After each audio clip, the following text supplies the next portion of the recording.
Repeat किया जा रहा है, हमें रिपीटेशन नहीं करनी।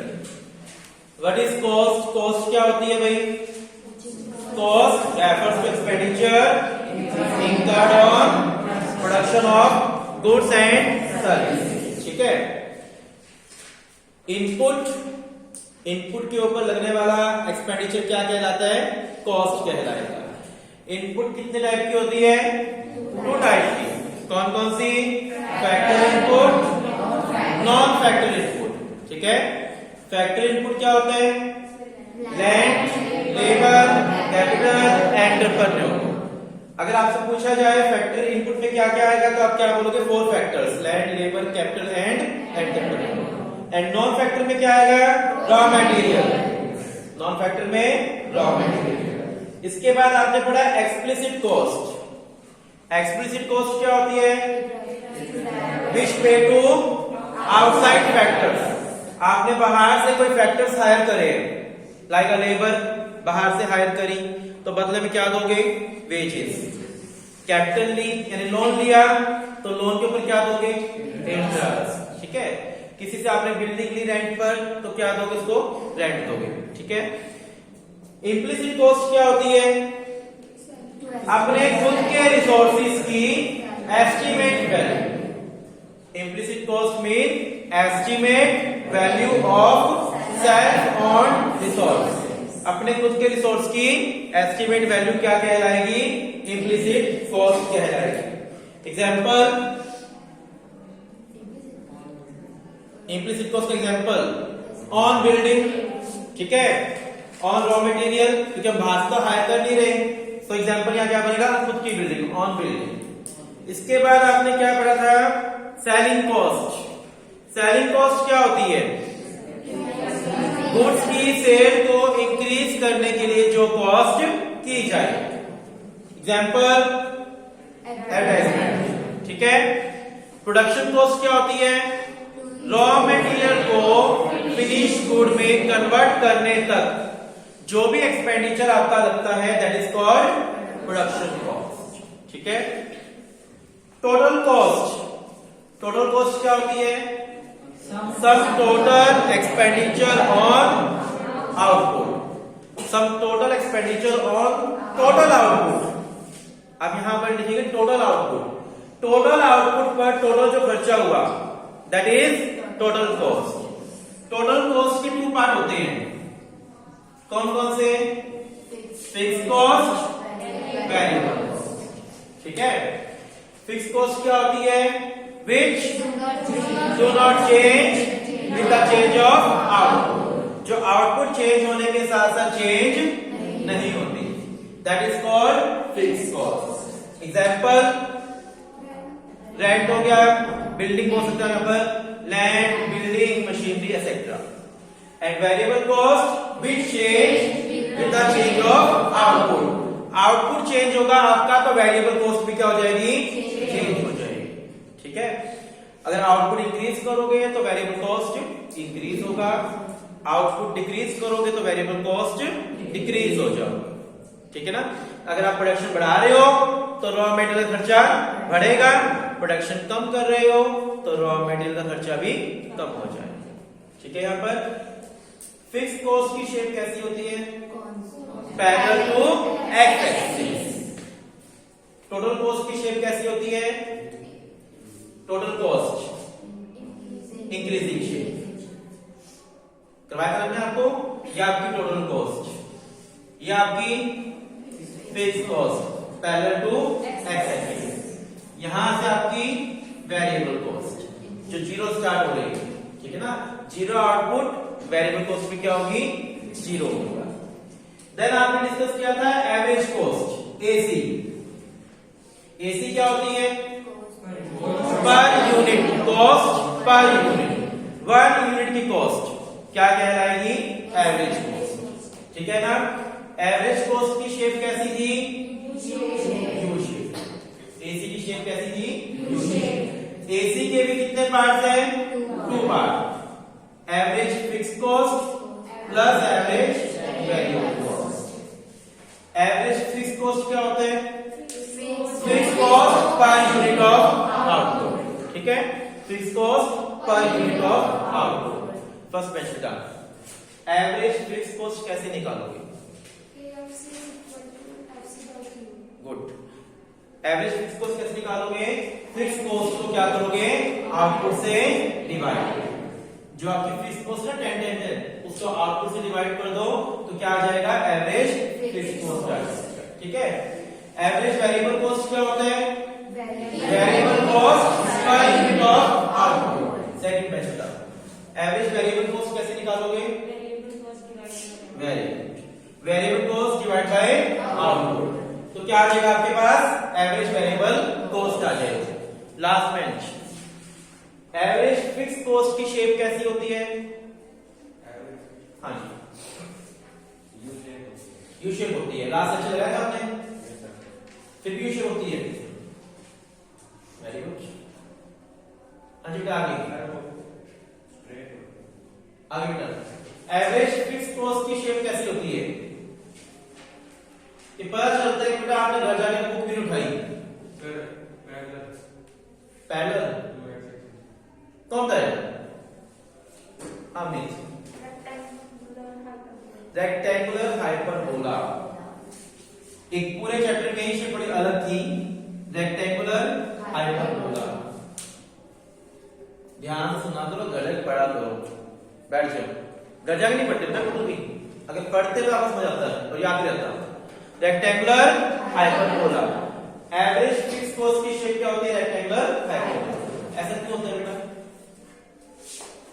इसकी शेप रेक्टेंगुलर हाइपरबोला क्यों होती है? पहले इंक्रीजिंग से फिर डिक्रीजिंग में जीरो ठीक, जीरो नहीं आता। हाँ, जब हम प्रोडक्शन इंक्रीज करेंगे ना, fix cost per unit, fix cost fastly decrease होगा। क्या होगा? Fast decrease. ठीक है। मैं अकेला कहीं जा रहा हूं रिक्शा में तो किराया 10 रुपीज। रिक्शा किराया कितना है? 10 रुपीज है। ठीक है। तो खर्चा कितना आया? 10 पर पर्सन। दो बंदे जा रहे हैं तो 5। मैं मान के चल रहा हूं फिक्स कॉस्ट कांस्टेंट होती है, मान के चलो। ठीक है। 10 रुपीज दो बंदों में बट गया। ठीक है। 5 हो गया। 3 जा रहे हैं तो 3 हो गया। तो स्टार्टिंग में तो फास्ट डिक्रीज होगा, उसके बाद एक कांस्टेंट डिक्रीज होगा। ठीक है। एवरेज वेरिएबल कॉस्ट की शेप कैसी बनती है? U shape. इस चैप्टर में 3 यू शेप बनती है, मार्जिनल कॉस्ट, एसी और एबीसी। मार्जिनल कॉस्ट की शेप, एवरेज कॉस्ट की शेप और एबीसी की शेप, इन तीनों की शेप क्या बनती है? U shape. ठीक है। मार्जिनल कॉस्ट क्या होता है? What is marginal cost? Change in decrease due to change in output. ठीक है। एमसी की शेप यू शेप क्यों होती है? रीजन क्या है इसका? एमसी यू शेप क्यों होती है? ये यू शेप क्यों होती है? क्या रीजन है? कि हमारे पास कितने फैक्टर्स हैं? 2 फैक्टर्स। 1 फैक्टर फिक्स्ड, प्रोडक्शन करने के हमारे पास कितने फैक्टर हैं? 2 फैक्टर। एक फिक्स्ड और एक फिक्स्ड की अपनी क्या होती है? कैपेसिटी होती है। फिक्स फैक्टर क्या होती है? कैपेसिटी होती है। जब स्टार्टिंग में वेरिएबल इसमें ऐड करेंगे, जब स्टार्टिंग में वेरिएबल क्या करेंगे? ऐड करेंगे, तो हमारा प्रोडक्शन क्या होगा? इंक्रीज होगा और पर यूनिट खर्चा कम। जैसे जैसे हम प्रोडक्शन करेंगे हमारा प्रोडक्शन तो इंक्रीज होगा लेकिन पर यूनिट खर्चा क्या हो जाएगा? कम हो जाएगा। ठीक है ना। सपोज करो आपने एक ट्रक हायर किया अपना गुड्स ट्रांसपोर्ट के लिए। आपको यहां से फतेहाबाद से चंडीगढ़ अपना गुड्स अपलोड करना है। ठीक है। आपने ट्रक हायर किया, ट्रक का रेंट है 1000, मानकर चल रहे हैं। ट्रक का रेंट कितना है? 1000। अगर आप उस ट्रक में एक पेटी, हम 1 पेटी चल रहे हैं, आपने 1 पेटी लोड किया तो किराया कितना लग रहा है? 1000। तो पूरा उस पेटी का किराया कितना हो जाएगा? 1000। अगर आप उस ट्रक में 2 पेटी लोड करके भेज रहे हो, 2 पेटी, तो अब आपका किराया क्या हो गया? पर पेटी कम हो गया ना? कितना हो गया? 500 हो गया। अगर आप 3 भेज रहे हो तो 300 समथिंग हो गया। यानी जैसे जैसे आपने स्टार्टिंग में वेरिएबल कॉस्ट को फिक्स में ऐड किया तो आपका प्रोडक्शन इंक्रीज हुआ और पर यूनिट खर्चा कम हुआ, लेकिन उसमें पेटियां डालते रहोगे तो वो ओवरलोड हो जाएगा। ट्रक क्या हो जाएगा? ओवरलोड, क्योंकि उस ट्रक की भी अपनी क्या है कैपेसिटी होगी, वो ओवरलोड हो जाएगा और कहीं ना कहीं वो नेगेटिव रिएक्शन देगा।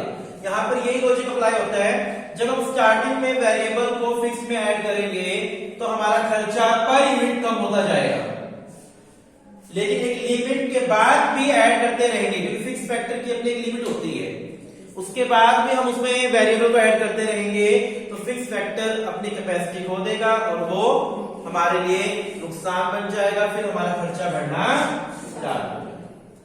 ठीक है, यहां तक क्लियर था आप लोगों को? समझ आ गया? एमसी तक क्लियर है?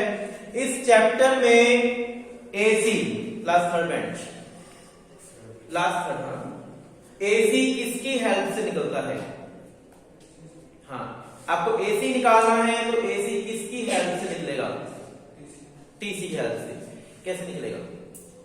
एसी निकालने का फॉर्मूला क्या होता है? 3 दिन हो गए चलो चलते, अभी आगे आ जाएगा क्या फर्स्ट डे आपका? एसी किसकी हेल्प से निकलता है? टीसी की हेल्प से। क्या फॉर्मूला होता है? एसी निकालने का क्या फॉर्मूला होता है भाई?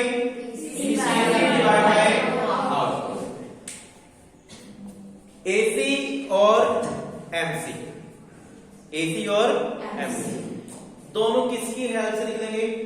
टीसी। ठीक है ना?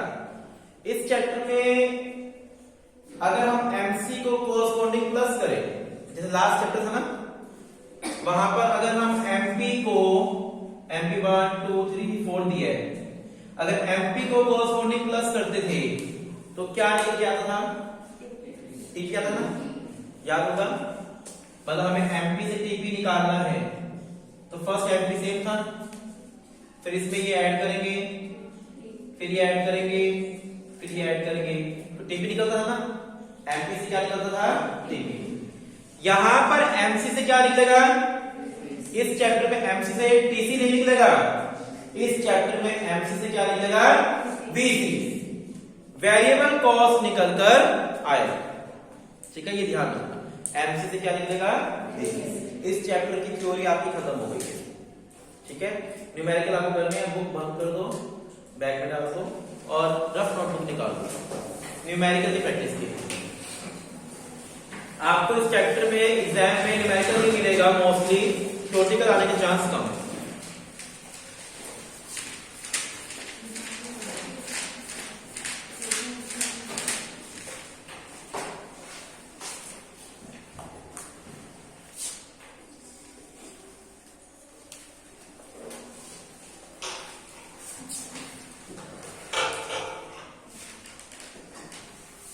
लास्ट चैप्टर में सिंपल न्यूमेरिकल्स कर किसके नोट करो। आउटपुट 1 2 3 4, 1 2 3 4 आउटपुट लिख लिया। अच्छा, वेरिएबल कॉस्ट लिखो, 1 पे 20 एंड 3 पे 54।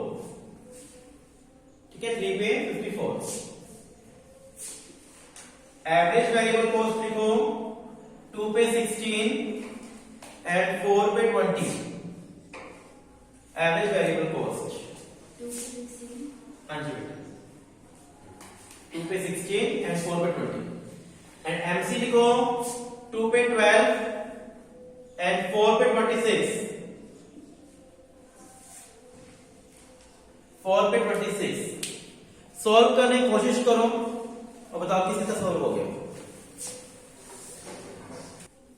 क्या करना आपको? फर्स्ट रो में बीसी दिया है तो मैं क्या निकालूंगा? एबीसी। कैसे? बीसी को आउटपुट से डिवाइड, 20 को 1 से डिवाइड करो, कितना आ गया? 20 आ गया। सेकंड रो में एबीसी दिया है तो बीसी निकाल लेंगे। कैसे निकालेगा सेकंड बेंच? सेकंड रो में आपको क्या दिया है? एबीसी दिया ना, तो VC कैसे निकालोगे? डिवाइड करके, सामने फॉर्मूला फिर भी निकाल मल्टीपल करके, फॉर्मूला सामने लिखा होगा, चीटिंग तो करो बैठ जाओ। VC कैसे निकालोगे? ABC को आउटपुट से मल्टीपल, ठीक है, मल्टीपल करा 6 into 2 32। थर्ड रो के अंदर VC दिए, क्या दिए? VC दिए ना आपको, तो ABC कैसे निकालोगे? सेम कोई मल्टीपल करके कितना आएगा? थर्ड रो में आपको VC दिया ना, आप डिवाइड करेंगे, सॉरी ABC निकालेंगे डिवाइड करके, 54 को 3 से डिवाइड करो कितना आएगा? 18। फोर्थ के अंदर आपको ABC दिया है तो मल्टीपल कर लो, कितना आ जाएगा? 80 आएगा। यहां तक हो गया? मैंने आपको समझाया था इस चैप्टर में MC से VC निकल जाएगा और VC से MC, ठीक है, MC से VC और VC से MC। कैसे? अगर आपको MC निकालना है तो क्या करोगे? कॉरस्पॉन्डिंग प्लस ना, नीचे से ऊपर वाला माइनस करो, नीचे से ऊपर माइनस करो, कैसे आएगा? देखो आपके पास फर्स्ट ब्लैंक छोड़ दो, छोड़ सकते हो ब्लैंक, बिल्कुल, या फिर 20 लिख दो, कोई दिक्कत नहीं है। 32 में से 20 क्या? 12, वो आ जाएगा हमारे पास, दिया ही हुआ है। देन 54 में से 32 कितना आ जाएगा? 22 आएगा, 20 हो गया कंप्लीट। आपने पढ़ा था कि MC किससे निकलते हैं? TC से, पढ़ा था ना ये बात? पूछा नहीं किसी ने क्वेश्चन से, आपने VC से कैसे निकाल दिया? माइंड में आ रहा है बच्चों के, है ना, कि MC तो TC से निकलता है नीचे से ऊपर माइनस करके, आपने यहाँ VC से कैसे निकाल दिया? इस चैप्टर का एक रूल और है, जब क्वेश्चन में TC निकालने का कोई चांस ना हो, TC निकालने का कोई भी चांस ना हो और MC निकालना पड़ जाए, क्या इस क्वेश्चन में किसी भी तरीके से TC निकाल सकते हैं हम लोग? नहीं निकाल सकते, क्योंकि मुझे FC का कहीं पर भी हिंट नहीं है, मेरे पास फिक्स कॉस्ट का कहीं पर भी हिंट नहीं है। यहाँ पर फिक्स कॉस्ट नहीं आएगी तो TC नहीं आ सकती, आ सकती है नहीं, क्यों? TC निकालने का फॉर्मूला क्या होता है? या फिर दूसरा फॉर्मूला क्या होता है? AC इंटू में आउटपुट नहीं होता है ना तो इस क्वेश्चन में मेरे पास AC जो मैं TC निकाल सकूं, ना इस क्वेश्चन में मेरे पास FC, तो TC नहीं निकल सकता इस क्वेश्चन के अंदर किसी भी एंगल से। सो मुझे MC किसकी हेल्प से निकालना पड़ेगा? VC की हेल्प से, जैसे हम TC करके चलते हैं, ठीक है। चलो एक क्वेश्चन और लिखिए फटाफट।